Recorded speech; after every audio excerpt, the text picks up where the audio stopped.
está dito que um Estado pode deixar de reconhecer um governo, ele pode deixar de ter relações com ele. Né? Agora, essa coisa e essa moda do Ocidente, ou do Ocidente coletivo, de achar que pode interferir no país para qualificar o governo de democrático ou não democrático, isso é um risco muito grande. Porque isso acaba levando a uma instrumentalização dessa moral política, né, para outros efeitos, para efeitos claramente hegemônicos. Para dar golpe, né? Para dar golpe. O petróleo venezuelano fala por si mesmo. Né? Com que direito que esses republicanos e democratas hoje baixaram uma resolução lá no Capitol Hill, né, dizendo que não reconhecem a eleição de Maduro, que o eleito é o Emanuel? Com que direito? Olha, se você reconhece um Estado, você reconhece as instituições desse Estado. E se você reconhece as instituições desse Estado, você tem que respeitar a decisão do CNE. É ele que fala pelas eleições venezuelanas. O Maduro, além disso, ele foi até a Corte Suprema, exatamente, para pedir que fosse definitivamente colocado termo nessa bagunça. A Corte Suprema, a sala eleitoral da Corte Suprema, acolheu o recurso do Maduro para declará-lo, sim, ele é eleito. Né? Então, Maduro está com o apoio da Suprema Corte, Maduro está com o apoio dos militares venezuelanos. E está com o apoio da maior parte da população venezuelana, que quer paz. É um momento de poder cuidar da sua economia, de poder ver o seu país prosperar de novo. Mas aí vem os americanos, como eles não conseguiram colocar o seu candidato na presidência da Venezuela, e eles lá colocando dúvida e disseminando dúvida sobre a idoneidade das eleições venezuelanas. Eu acho isso muito complicado. E acho muito complicado nós adotarmos essa postura de ceticismo contra as instituições venezuelanas. Porque, veja bem, nós não estamos numa posição muito melhor, não. Nós tivemos nossas instituições contestadas pela direita brasileira. Assim como lá também. Né? Só que aqui nós conseguimos nos manter. Né? E lá não, foi por um triz, porque eles tentaram um golpe. Mas foi por um triz. Mas o que está acontecendo lá hoje, aconteceu aqui também. Então a gente deveria ter lembrado dessa história. Né? Para saber como é que a direita atua. Né? A diferença é que na Venezuela tem petróleo que interessa aos americanos. Os americanos não gostam de Maduro. Dizem que ele é um narcoditador. Né? Então eles não gostam de Maduro. Aqui no Brasil, os americanos não gostavam do Bolsonaro, porque o Bolsonaro era trumpista. Né? E quem estava na presidência era o Biden. Então o Biden logo tratou de reconhecer as eleições do Brasil e tratou de calar a boca dos bolsonaristas. Mas lá eles estão fazendo o contrário. Lá eles estão, na verdade, dando voz para a direita golpista. Né? Uhum. Então, eu acho que é uma coisa que a gente tem que tomar muito cuidado, sabe? Muito, muito cuidado. De não ficar querendo ser, vamos dizer, o julgador moral das instituições de um outro país. Até porque nós não temos moral para isso.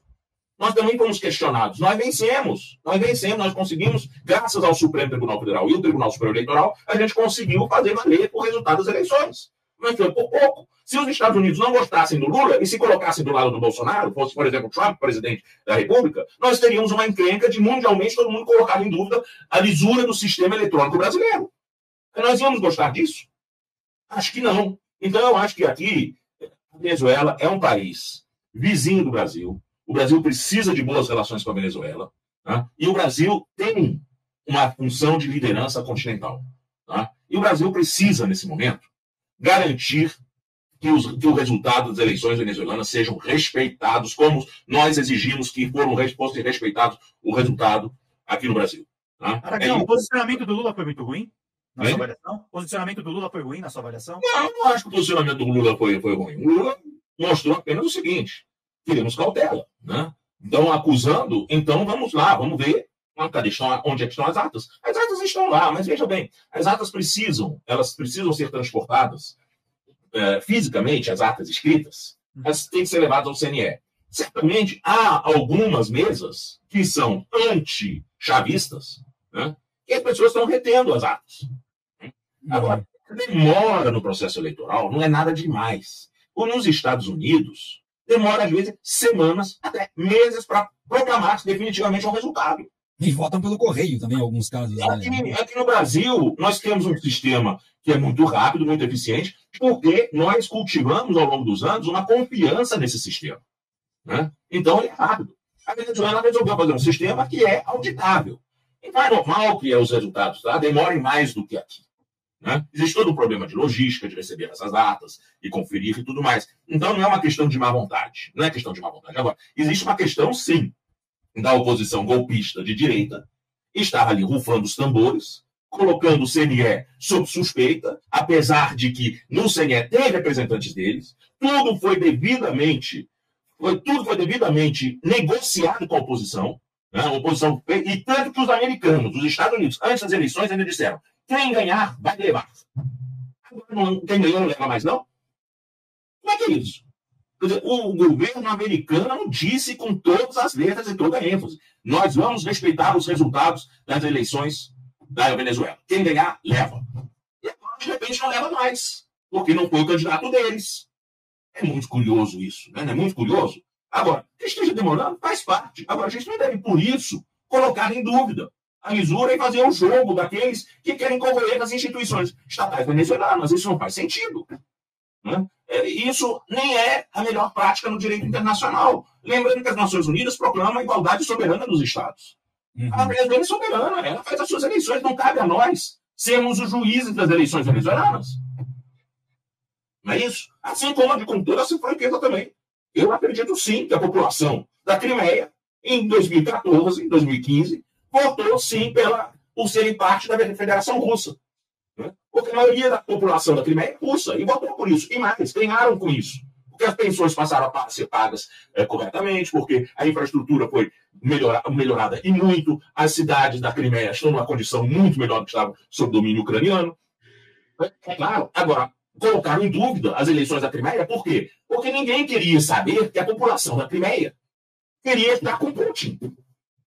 Aí colocam, não, isso aqui foi uma eleição armada, articulada pelos russos, não tem nenhum tipo de credibilidade. E não tem credibilidade, teve um monte de observadores internacionais, claro, não no Ocidente coletivo, porque eles se recusaram a mandar observadores internacionais. Mas teve observadores internacionais em outros países, sim. Né? Então, nós temos que ter um certo cuidado para não fazer julgamentos apressados. Há uma demora? Sim, temos que dar tempo ao tempo. Tá? Sim, num país civilizado, o que teria acontecido? Emanuel teria chegado e concedido a vitória a Maduro.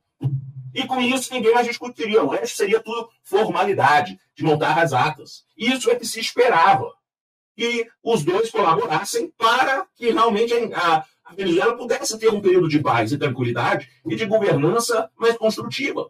Mas não, eles voltam a fazer a mesma coisa que eles fizeram em várias outras oportunidades atrás, até se recusando a participar de eleições. Né? Agora, aceitar como valor de face as acusações dessa senhora, né? eu acho que é uma fraqueza política, sinceramente. A gente não pode aceitar como valor de face. Essa senhora, ela sim tem que provar que houve fraude. E não está provado. Essas 40 atas aí, tem 40 atas. 40 atas não diz nada.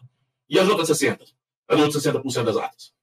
Né? Então, vamos com calma, vamos aguardar, vamos deixar as instituições venezuelanas funcionar.